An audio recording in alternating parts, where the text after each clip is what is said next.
First, let me introduce who we have. Um, First, we have David Bell, who is the Minister of Indigenous Ministries for the Disciples of Christ. He's coming by way of Yakima, and he is doing a lot of work in the social justice arenas, and the indigenous, specifically in the indigenous cultures. Then we have Daniel Paul, who is senior pastor of Huntsville, First Christian Church of Huntsville. And he's also affiliated with Blue Theology, which is another Disciples of Christ organization that focuses on environmental care. And then last but not least, we have Reverend Brooks. He is our UCC sibling. He is part of and minister of environmental. He's the environmental justice minister for the UCC. So thank you so much for coming on to this episode. And before we get started, what I want to ask the general public is, what sparked your interest in creation justice? And Wesley will put that into the chat for us. It's an open-ended question. You know, we want to see some of your responses in the chat. What sparked your interest in creation justice? Was there a triggering sort of event that kind of sparked your interest in that? So with that, let's go ahead and go with David and helping us start off with the different hacks that you have for creation care.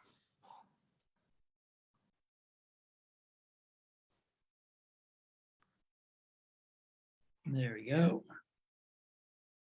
Thank you, Jose. Great to be with you. Make sure I'm unmuted. Great to be with you, Jose, and great to be a part of this. And I look forward to our time together, especially with all the knowledge that's sitting here on this panel. Great folks to be hanging with today. You know, I'd say last night as I was hanging out outside and giving this some thought, and y'all have seen the different hacks of the idea of having morning coffee and a swallow of water. And I watch it. We were going through a weather change, and one of the cats was sitting on a log stump and looking off to the west, and a part of that was clouds were coming in, the wind was coming in, first snowflakes were starting to fall, and local geese was starting to get up and move and to fly away. And I think becomes a core piece of when we start thinking about what we're talking about is knowing our place, the landscape in which we find ourselves. To be able to care for creation well is to know not only the place in which I'm in, but my place within that place. It makes a difference. And I think that as I think back in my life, so much of it was in a very similar way of having to move through 3 different areas of this country to be to where I am today. And each landscape just simply being different, how to live in that place different each time. And because of that different place each time calls to a different way of living, a different way of being. You know, a long time ago, when Winona LaDuke and Anishinaabe, who founded Honor the Earth, had made a comment that always stuck with me, and it was, I don't want to know your philosophy if you can't grow corn. And I recognize this idea that what she was pulling at is creating an ethic of care of place. To be able to grow corn in a particular place, and so wherever you might be, it could be squash or it could be beans. The thing is to be able to do that is to create your ethic of place. So that because it's different, right? How you grow a plant is quite different in the Southwest than it is in the Northeast. And so doing that makes a difference. But in the midst of that, to be able to do that is to know ourselves, who we are naturally, what's our natural, authentic self. Because without that, then how do we live in the place, in the landscape in which we are? And how do we care for it in a way that can make a difference? And so for me, it's often about going back to the beginning of all of our stories, right? The Spider Woman of the Hopi talks about that creation story there, talks about her taking yellow and red and white and black earth, mixing it with her spit and creating humanity. Nuwa, the Chinese creator, took yellow clay, molded it in her likeness, and created humans. And of course, most of us know the ancient Hebrew story of taking clay and water and creating humanity. Those ancient people gave us a way to move into the care of creation by reminding us what science tells us today, that we're simply 60% water and 40% dirt. To know ourselves is to know the place in which we find ourselves. And when we get to that way of thinking, then we start thinking differently, right? So the idea of before a meal in community of having a swallow of water, that matters because we are mostly water. To look at that in that way is to remind ourselves of the ancestors in a way that they are of that water. The Washat folks here talk about that when the wind blows and you get dust in your eye, you have the ancestors in your eye. When we think of that in that way, then we start looking at the land, we start looking at water, we start becoming mindful in a way that is unlike in other ways, because to care for the land, to care for the landscape, to be in the fullness of the landscape is to care for our kin, to care for ourselves, to care for the ancestors. To have that one swallow of water is a huge piece of who we become. And so when we learn to know our landscape, we learn to know who we are and how we go about it and entering into it.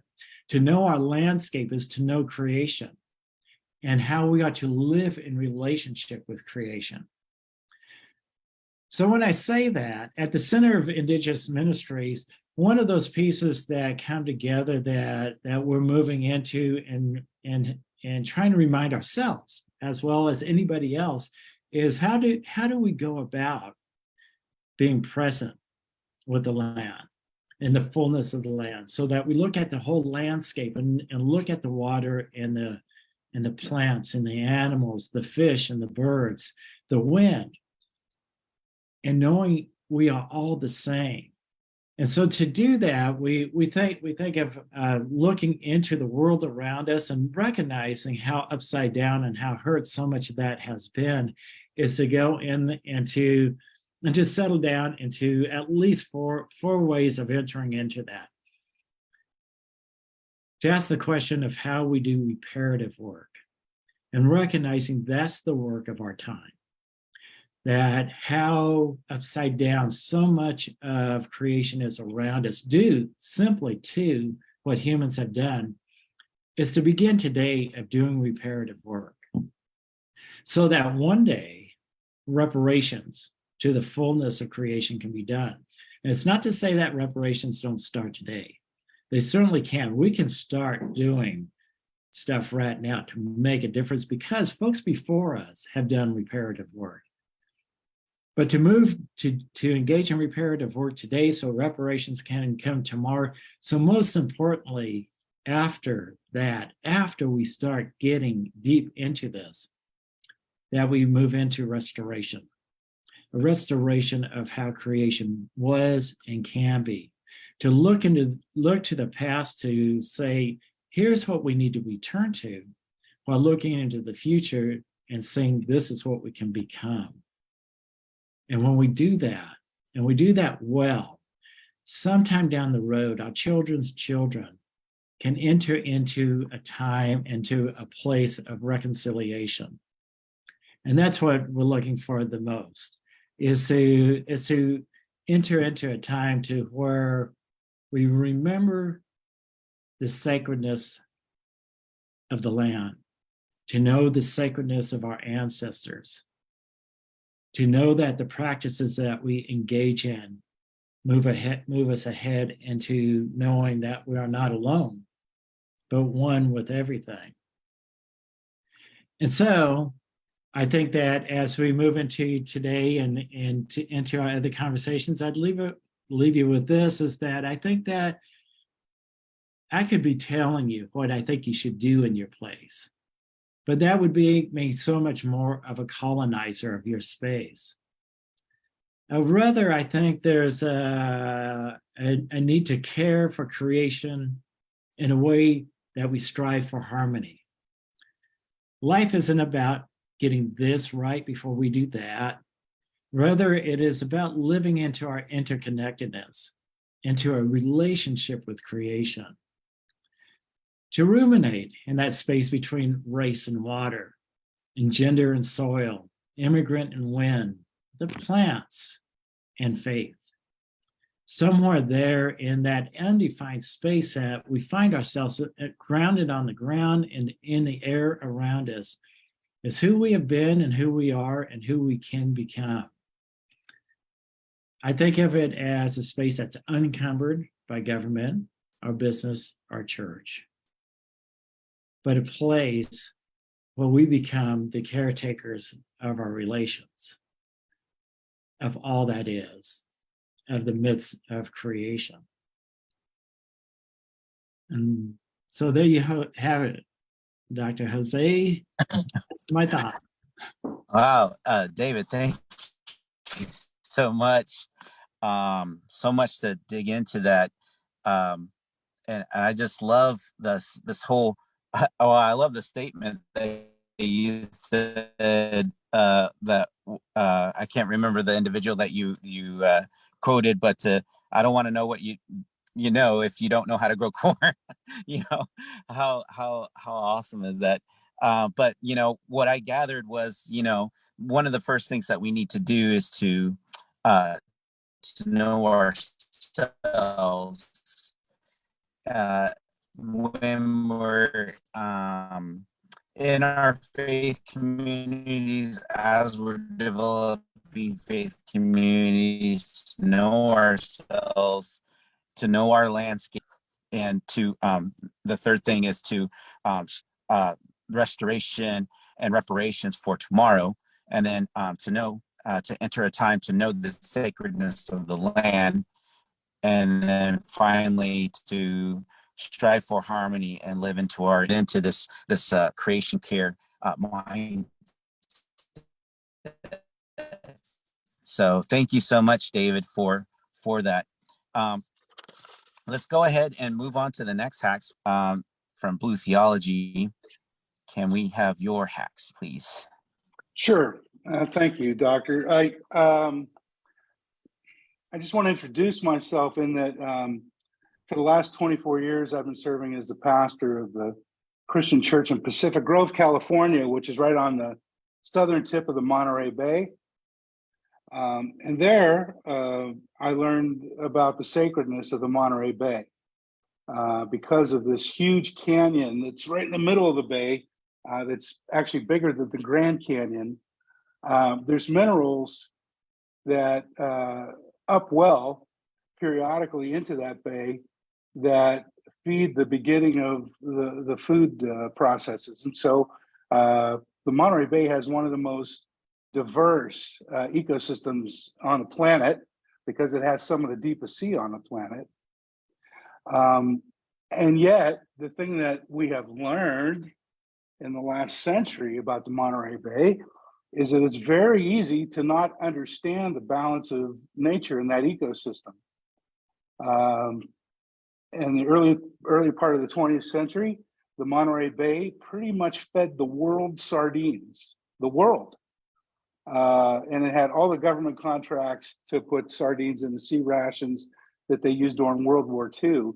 And it just seemed that the ocean was huge, the bay was huge, there's all this food, that the sardines would last forever. Well, you may or may not know, we overfished. And unbridled exploitation of those sardines led to the close of all the huge canneries that John Steinbeck wrote about, the Cannery Row.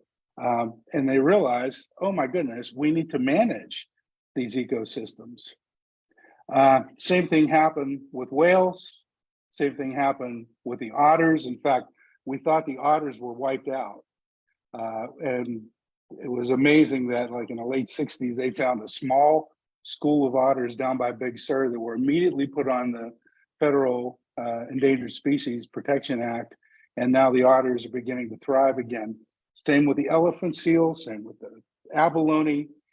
What we've learned is that it does make a difference on how we interact with our particular ecosystem, that we have a responsibility to be in balance.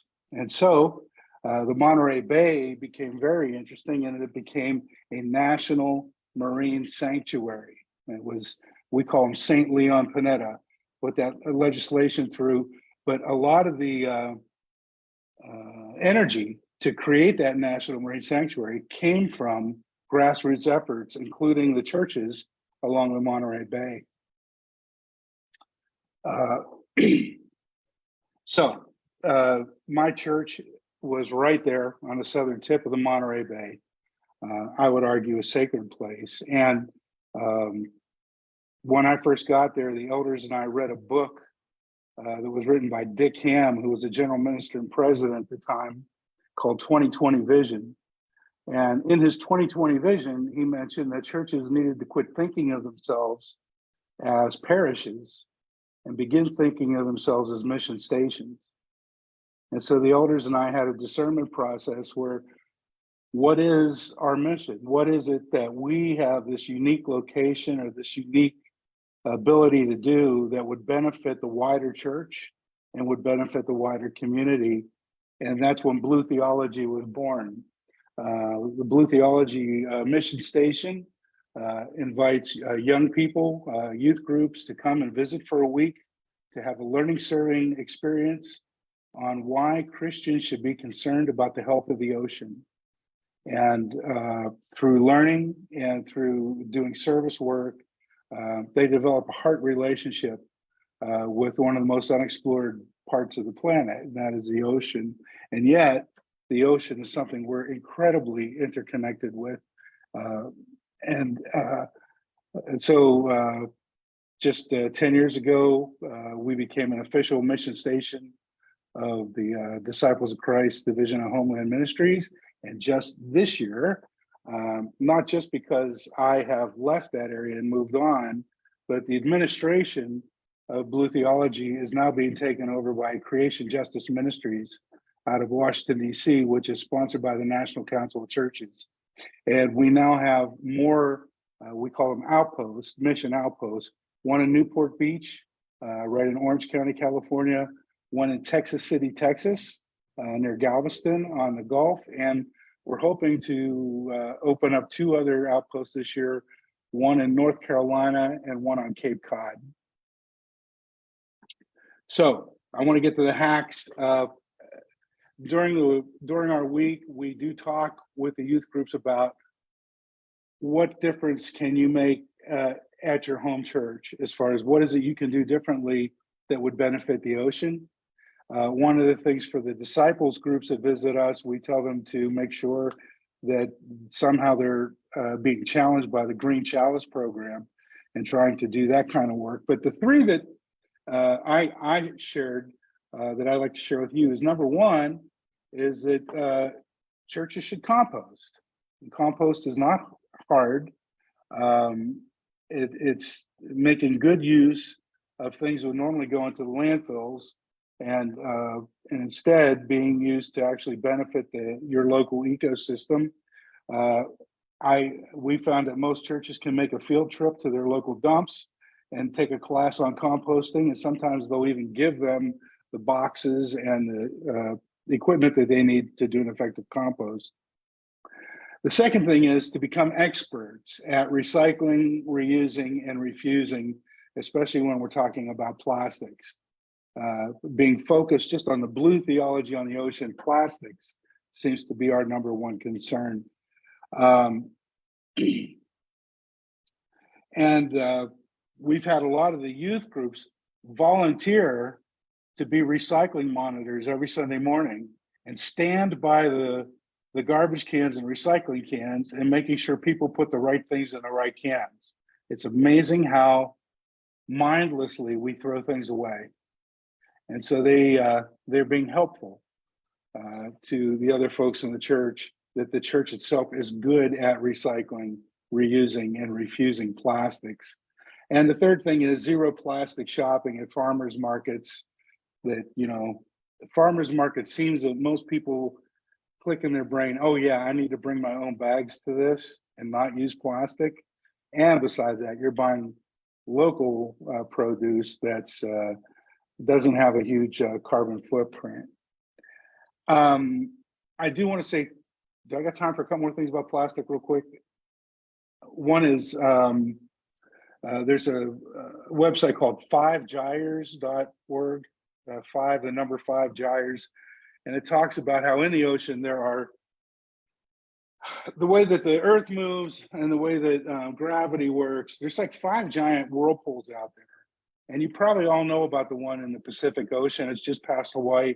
They call it the Great Pacific Garbage Patch, where there are plastics.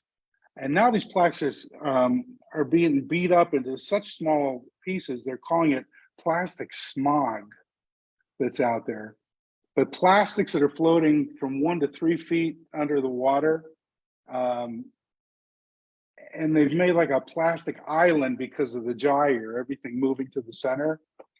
That particular gyre, the Great Pacific Garbage Patch, is twice the size of the state of Texas. Twice the size of the state of Texas. In other words, if you're flying over it, it'll take you several hours to fly over that just mass of plastic that's out there. And so another thing I think churches can do, and New Church, just learn everything you can about plastics. There's some great documentaries. And I do want to say that, and then I'll shut up, that we focus so much on the back end of plastics. The sad truth is, so many plastics are being made right now, we don't know how to deal with them. They're not recyclable, and we don't have a plan. And so cleaning plastic up off the beaches is great. Using less plastic is great. But I think at some point, we need to get really good at looking at the front end of the plastic industry, which is the oil and gas industry's lifeline. That they're going to be making less gasoline and less oil. Making plastic is still something that's going to keep them, sustainable. But somehow to get legislation in place, or at least to get public opinion in place, that we need to make less plastics, or we need to come up with some kind of product that can do the things that plastic does, but it's also biodegradable. So I just want to put that in your ear, that we get really good at writing to our Congress people and to our senators about how can we figure out how to make less plastic. And I'll leave it at that. Wow. Amazing. Amazing stuff.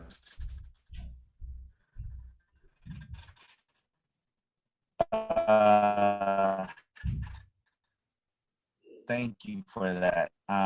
So one of the things that to kind of rehash this, churches, we need to make sure that we are, sorry, I must have a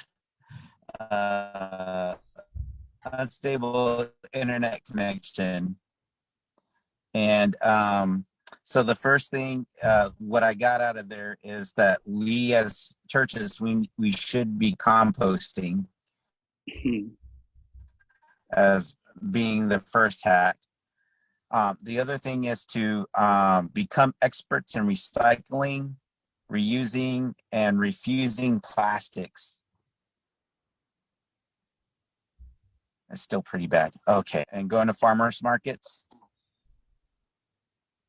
And then number 4, write to your senators about finding alternative ways of plastic. So try to figure out how to fix my audience.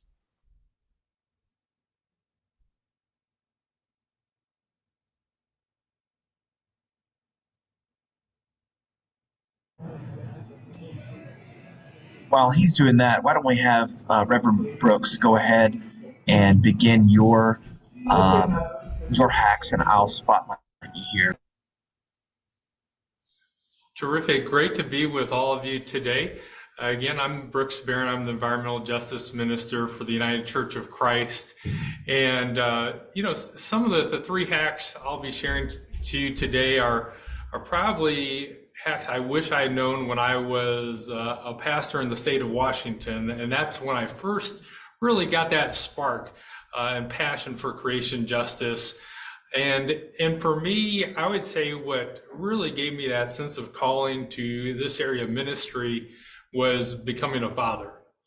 I kind of had become reading a lot about climate change. I had become involved in a campaign to transition the state of Washington away from its only coal plant. And around that time, I became a father. Now I have 2 daughters that are 7 and 11 years old. But I started to read about the impacts of mercury pollution from the coal plant on children and mothers. And I could no longer think about these issues the same. I began to view all the environmental issues that were going on in my world through the lens of the love that I have for my children. And I think that's often what I have found in interacting with people, is that our sense of calling for this work often is rooted in love. It can be love for children, grandchildren. It can be love of neighbor when we see how people are affected by flooding, severe weather events and the like. It can be love of creation. All those things are really motivating, and I think ultimately what roots us in this sense of calling. And so that's where I come into this work. I want to share with you three hacks that I've kind of learned often from the churches I work with in the United Church of Christ. The first hack, I'd sum it up as know your starting point. And the way I often communicate this, it's interesting to be talking to kind of a new church audience, because usually I'm communicating to I guess you might call it an old church audience. And the way I go about this is I invite them to think of themselves essentially as a new church. I do this visualization where I say, imagine you showed up on Sunday morning and it was as if you were showing up to church for the first time.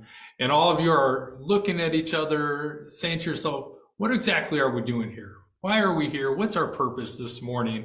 And you have a conversation about that, and you start off with maybe some familiar ideas about the church is not a steeple, or the church is the body of Christ, what it means to follow Jesus. But then somebody says, hey, if we're talking about, beginning something here, maybe we should look at the beginning of this book, the Bible. And people open up the Bible and begin to read it. And you see there, right in the opening pages of Genesis, that our first calling, the first job that God gives to us as humans, is to care for the garden, to care for God's creation. And so as you're discussing, what's our purpose? Who are we? Why are we here? It becomes evident, kind of like a light bulb. What if one of our core purposes as a church is to care for God's creation? And what would that mean for us as we come here together as a community every week? And so, I really try to invite people to think kind of with new, fresh eyes as to what it means to be a church, if that is our first calling, if it's central to our DNA as Christians, is caring for God's creation. And so when I'm working with older churches, right, what I say is like, there is not a ministry, there's not a committee in the church that in some way does not relate to caring for God's creation. It can be children's education. It can be, your financial committee and where you're investing your money or where you're banking your money. We had a church in the state of Washington who during the Standing Rock movement realized that they were banking at Wells Fargo, which was financing the pipeline. And they said, we don't want to put our money at Wells Fargo anymore. We're going to move it to a local credit union. And then they developed a toolkit for helping other churches figure out how to move their money out of their bank to a local credit union, someone who's not financing the pipelines that they were protesting against. And so what I've discovered is why this hack is like the most important hack of all is because once you get on that mission, that our core calling, our first calling is to care for God's creation, then everything else begins to change and become different. And so we used to have a prayer shawl knitting group. You can, at my church, you can ask about where that yarn comes from. You can stop using styrofoam cups when you get together. There's always something that you can do differently once you start to think about what your first calling is. And so that's my first hack. And I've witnessed this recently. Last week, I did a webinar with a church in Sarasota, Florida, where they talked about how that hack transformed them. So much so that it was no longer kind of the green team that was driving things, but everybody in the church had really become a stakeholder in this idea. And so that the finance committee was kind of on their own to say, we need to give that team some money. Like they were coming up with these ideas on their own because everybody in the church had become invested in this sense that that's their first calling. So let me go on to the second calling, the second hack, which is to go beyond the walls of the church and to think of your church as a launching pad. And so I kind of have a couple of two sub hacks for this one. First, one thing is kind of an older notion of what it means to be a green church is to really focus within the walls of the church. And that a lot of great things came from that. Recycling, changing light bulbs, doing energy audits. We need to do those things. Those are all excellent to do. But ultimately, as Christians, as disciples, we're called to go beyond the walls of the church. And so how do we live into that if we're caring for God's creation? And so my two sub hacks are this. The first is if we're thinking about God's creation as an interconnected web, then the first kind of sub hack there is to begin pulling on one of those strands in the web so that you really are thinking through how you're connected to that world outside the walls of the church. And here as an example, say your church does an energy audit. Well, not only think about how much energy you're using within the walls of the church, but then to ask the question, okay, where's our energy coming from? And is someone being harmed in the making of that energy? Because if you're getting your energy from a coal plant, people are being harmed in the generation of that energy. And often when you look at those who live around a coal plant, you're looking at populations that are disproportionately people of color and disproportionately low income. And so these are all things that we raise an awareness when we begin to pull on those interconnected strands and that are part of the web of creation. We kind of look beyond the walls of the church. The second sub hack I would have then is to find a partner, which is, if you think of yourself as Aaron, it's finding your Moses. If you think of yourself as Moses, it's finding your Aaron. It's someone who's going to be with you when you're going out into the world seeking justice and seeking liberation, like Aaron and Moses coming together. So there, I really recommend finding a partner who is engaged on the front lines of environmental justice, who knows the struggles that are faced when you're dealing with the burdens and the harms of pollution, who's the expert in knowing what must be done to confront those harms.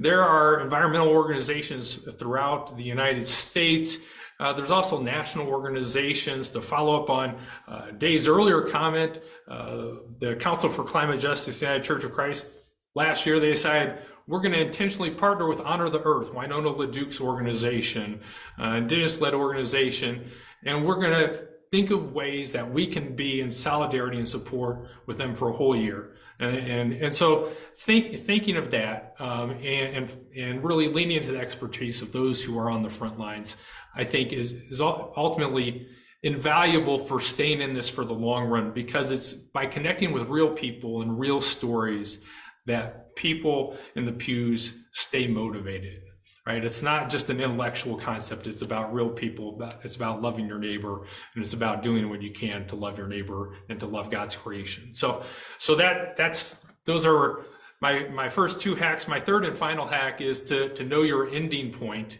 And by that, I mean to think backwards from the problems that you're trying to confront out there in the world. And so climate change, I think, definitely being one of those problems. And the metaphor I used to talk about this and why I think it's so important is this, that say your spouse or a family member, you're in your house where you live, and all of a sudden there's a forest fire. And maybe, unfortunately, some of you don't need to imagine this. It's too much of a reality that there are forest fires maybe near you. And so you find there's this forest fire near you. Now, would someone go out and fight that forest fire with their garden hose and a bucket, right? That'd be a strange response to have to a forest fire. And I use that to say we need solutions that match the problem. And with climate change, some of the solutions that are sometimes talked about, I think they're good things to be doing. We should be changing our light bulbs. We should, definitely, that's common sense, good stewardship. But when we think of solutions that match the problem, like fighting a forest fire, ultimately you have to call upon somebody who can act on the scale necessary. And for us, that means really calling on our federal government, calling on Congress, because those are the entities that really can act on the scale necessary in the time necessary to confront the climate crisis. And so to go to Daniel's point earlier is to do that important work of advocacy that really must be done to make a difference. And I think it's us leaning into the prophetic tradition of our faith. To be prophetic, when you look at the prophets from Mary, Jesus, and Moses to Martin Luther King Jr. and Fannie Lou Hamer, you see people who are willing to go public, people who are willing to confront those in power, and people who are willing to take a stand for justice. And that's really what we need today, is we need to be stepping out there and doing what's necessary to call upon those who can truly act on the scale necessary to confront the serious problems that we face today. And so those are the three hacks I want to give you, and I'm really delighted to have this time to be with our panelists and our host, and to be with all of you. Thanks. Thank you, Brooks. I'm going to take a moment and highlight all three of our panelists so that everyone can see them. As is technology, Jose was having some issues with his technology, so he is no longer on the call, so I'm going to take over. And I would love to just move us into a time of Q&A. But I first wanted to say that, one of the main themes that I took from each of your segments from Brooks, I really took this purpose. Why, not just how do we do this, but why are we doing this? Finding purpose, finding the stakeholders in every person, not just, the green team, the green chalice team, whatever the context. From Dan, I'm hearing accountability, having those youth standing at the recycling bins and helping people, know where to turn their, where to throw their respective things away, just to be mindful and intentional about that. And then relationships from Dave, not just why do we do this and how do we do this, but how do we do this together? Relationships with each other and with the earth. And also, I'm hearing from all of you that it's not just personal change; it's both and. It's personal changes and systemic change that has to happen. You know, all of you mentioned writing our legislators and making change at the local, state, and federal level, in addition to the things that we are doing personally in our own walks.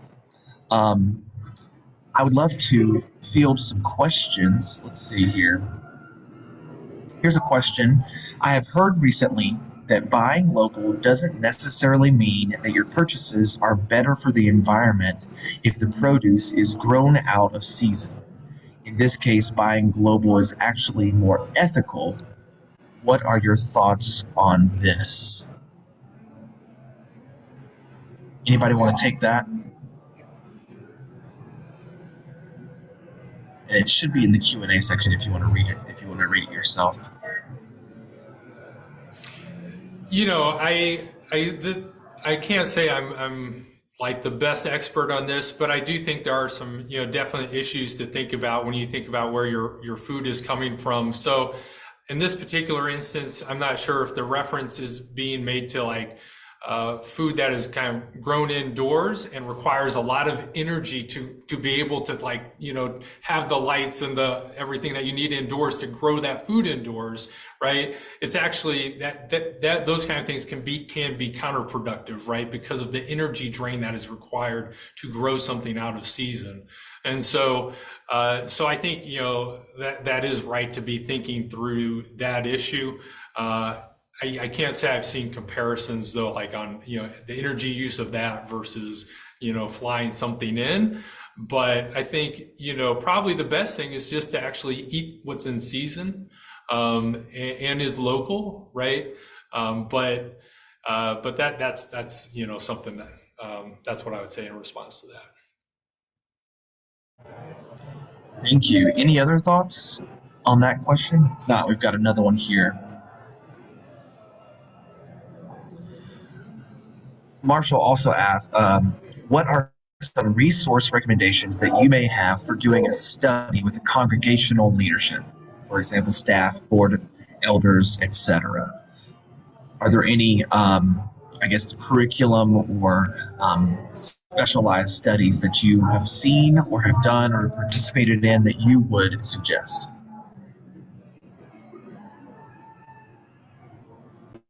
Well, I think the information that's put up by Green Chalice is worth looking at.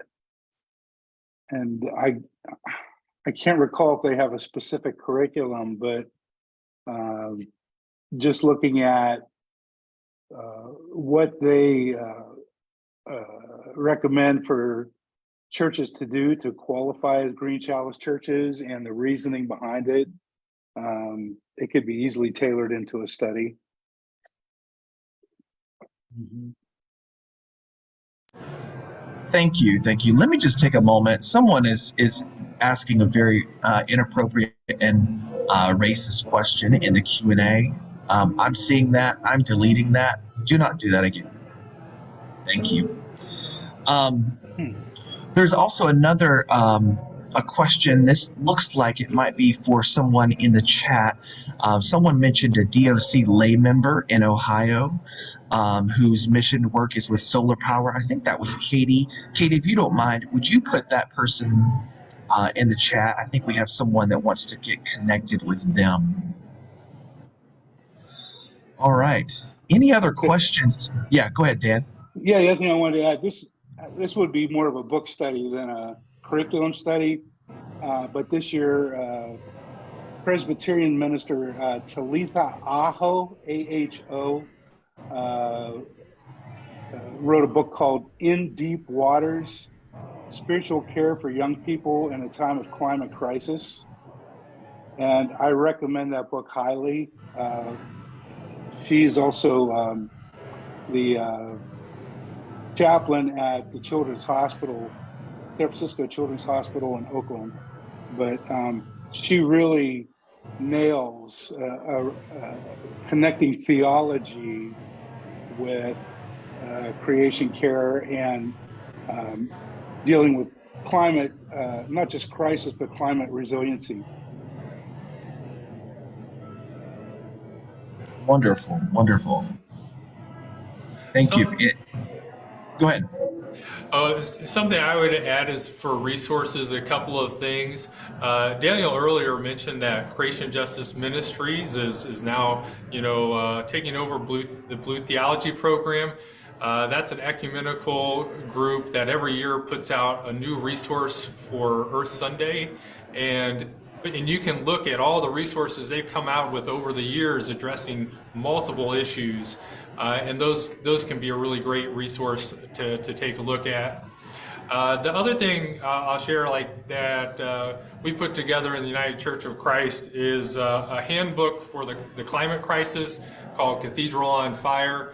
And I'll put in the chat box a promo code, so if anybody wants to order that, you can order it for free, and we'll have it shipped out for you. But it comes with discussion questions and that sort of thing. Wonderful, wonderful.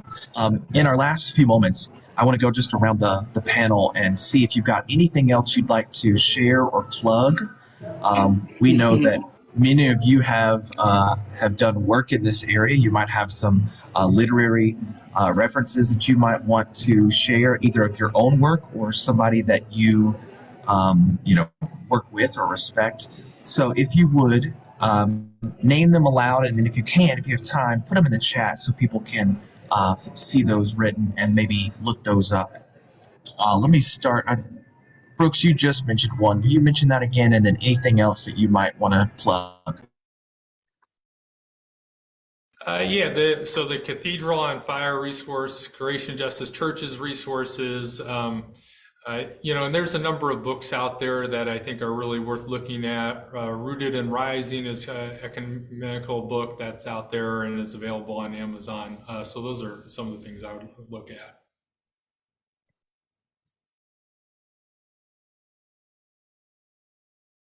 Wonderful. Dan, would you go next, please? Yep. Well, I was trying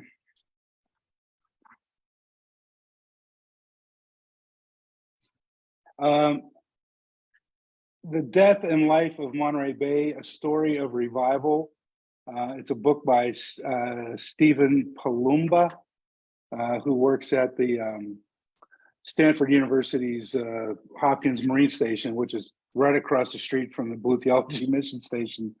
But it's a book about resurrection as well, and I highly recommend it. And I'm not going to remember the name of the author, but I'll look it up if I can. God is Blue, and it's a good effort to connect theology with marine biology, and they're both pretty good resources.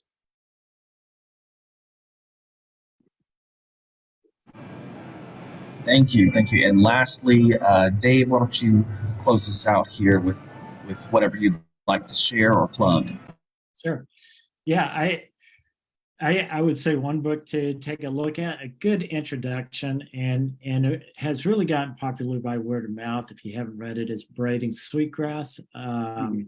Hemmer does a wonderful job of helping us understand how to be a part of the land and challenge ourselves to make a difference in that. And then beyond that, I would encourage you to visit the Center for Indigenous Ministries and recognize that throughout the year, there's multiple opportunities to engage in the earth and with talking about the earth from an Indigenous perspective. Certainly at Winter Talk in Tulsa, that's coming up in February. And every year we've got something going on in Standing Rock with the Lakota, on the Lakota Reservation, and always on the Yakima Reservation. There's always opportunities to visit and to engage in land and Indigenous thought in new and interesting ways. Well, thank you all three again. We appreciate your knowledge and your experience in this area.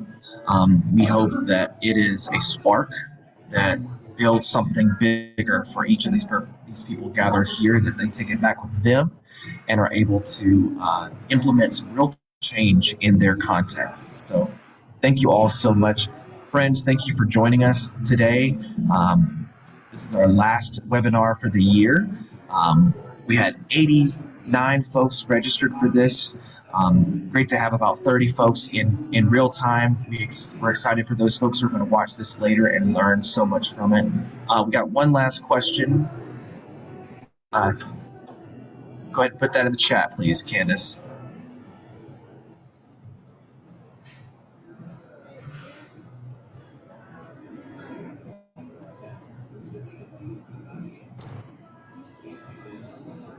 All right. Well, looks like, let's see here. Okay, I don't see it. All right. Well, thank you so much. Someone likes your glasses, Dave. Wonderful. All right, friends, thank you so much. Have a wonderful rest of your day and have a wonderful holiday season.